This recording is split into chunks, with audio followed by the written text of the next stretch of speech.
Yes, world of YouTube out here on another journey. We are now in Groton, Mass. And due to this book here being put in my face today, is another insane piece that I've been working on for the past 2 years. Of course, as if you know, if you watch my videos about Indians, and this is a huge, just insane story that just came up. And as I drive down this road, why I start in this area, because I did a job last year at a house abandoned, and I drove this way. I believe we're on Groton Road in Groton, and 225 anyways. And as I drove this length, a red-tailed hawk shot in front of my truck, somewhere along this, up to this point of the stop sign coming up. And if I was going like maybe 5 or 10 more miles over the speed limit, probably would have clipped it and hit it. That's how close it came to the hood of this truck. So after I pass that, and I get up here to the sign, I was on my way, like I said, to a house, and I needed to get to Route 40. Now, I'm not going to disclose what I have read and found in the book. That will be in another video.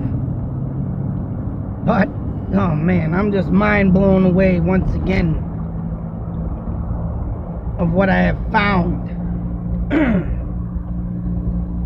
And due to Groton being a huge part of the King Philip War, and there's a village, of course, in this town that I believe you can get to look at and check out on the side of the Nashua River. I'm in the mix to looking that up and trying to find it myself, but so as we continue to drive, we're getting close to the center of Groton, and there's a couple landmark signs up here that tell you stories about what had happened during the King Philip War. Another thing, there's other markers out here in Groton too. Not only happened in the King Philip War, but the French and Indian War that also took place. As you can see here, we are now in the center. And up here, we getting on the Route 40. Now, as I sat there and was thinking when I passed that damn bird, like, Jesus Christ, what the hell? Well, like they say in the Indian spirit world, once you start getting visits from the hawk, therefore, oh, they'll stay. And I've been seeing a lot of them lately, believe me. I've even seen one in Shirley, next town over, that was on the side of the road, probably eating or whatnot, but just happened to pick up and fly away when I drove by. It's just insane how many sightings I see almost every day. And in the book, what I'll just mention, from where we turned, somewhere in between the start of that road, or of this road, and in between to the road I'm going to take a right turn, something had happened here. As you can see, we got farmland up here. And my father is the one that gave me this book. I honestly believe he was thinking he was talking to my other brother that's been supposedly looking up stuff on Indians too. I don't know why, but whatever. And he's telling me about stone walls and everything, and then this story came up. It's like, what? And then it didn't dawn on me until I thought of last year's visit to this house, and I asked him, did this happen in between? And he said, yeah. So this book is true, based on a true event, and it will make sense in my next video on that, because I'm going to go over the book a little bit. Like I say, my journey with all this is just getting started. I'm sure it's going to be a long time before I cover all this crazy shit.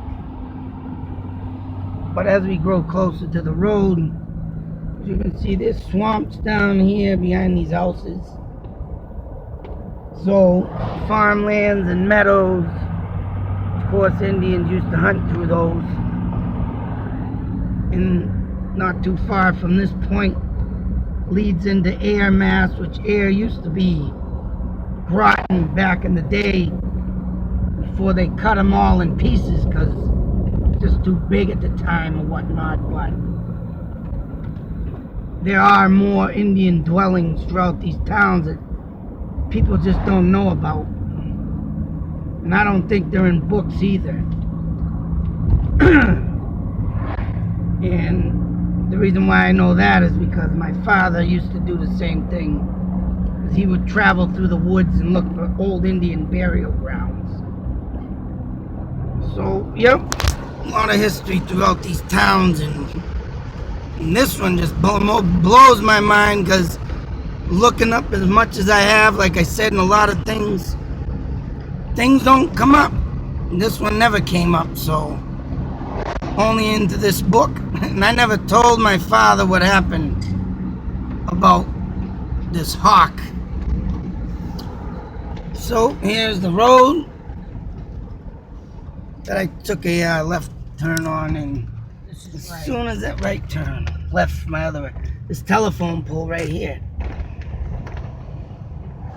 This one, right? I got a picture of it, and I have a hawk sitting on it, which I will put in the thumbnail picture.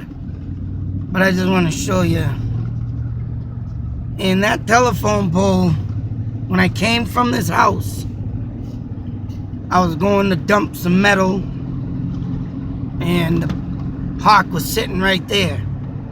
So, you know, out of just ordinary day, I just didn't think of it as nothing. I mean, alright, like every other hawk I've seen and been close to, you know, giving me signs or whatnot, but the damn thing sat there all the way up until I dropped the metal off and came back to this house.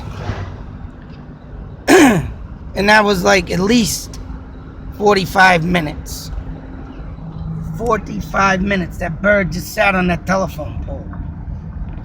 And of course, that's how I got the picture. I stopped and took a picture of it. And this is the house. Over here's the house I cleaned out. Looks still empty, but I was over there at that house. Like I said, I picked up the metal, left. The hawk sat there for 45 minutes. I came back. So I mean, one day I just decided to take a little journey down this road too.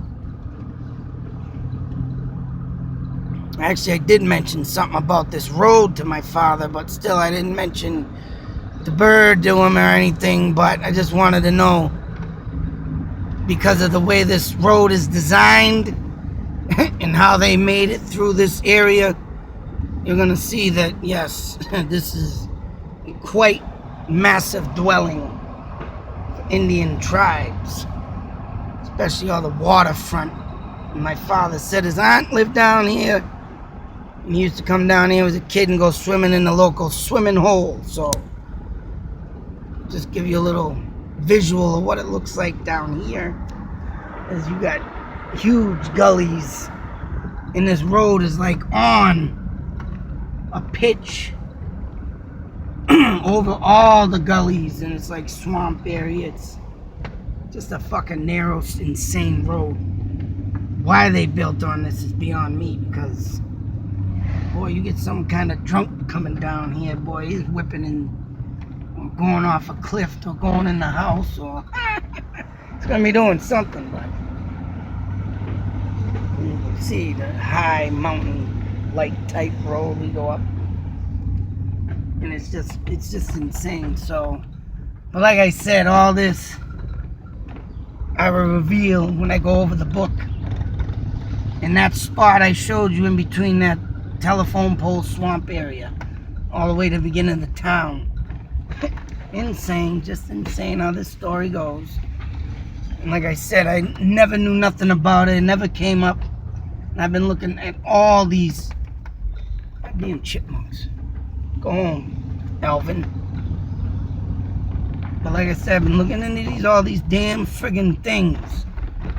And stuff like this ain't on the internet yet, obviously. So, to find all this out, just nuts.